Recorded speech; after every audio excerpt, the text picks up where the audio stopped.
To je država Dromolandija. Želi si postati članica Evropske unije, a zato mora izpolniti kar nekaj zahtev, postopek pa lahko traja več let.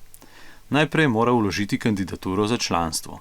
Evropska komisija in parlament preverita, ali je država kandidatka demokratična, ali v njej vlada prosti trg in ali spoštuje človekove pravice. Zanima jih tudi, ali je že sprejela oziroma ali je pripravljena sprejeti vse zakone, ki veljajo v Evropski uniji. Ko država postane kandidatka za vstop v Evropsko unijo, se začnejo pogajanja, razdeljena na poglavja.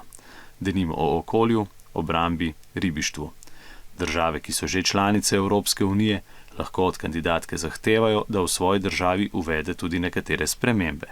Ko se države članice z državo kandidatko dogovorijo o vseh odprtih vprašanjih z posameznega področja, pravimo, da se poglavje zapre. Kandidatko mora nato potrditi še vsaka država članica posebej, šele potem lahko ta z unijo podpiše dokument, imenovan pristopna pogodba. Dromolandija s tem postane polnopravna članica Evropske unije. Torej, da lahko država postane članica Evropske unije, mora v pridružitvenem postopku izpolniti številne zahteve držav članic.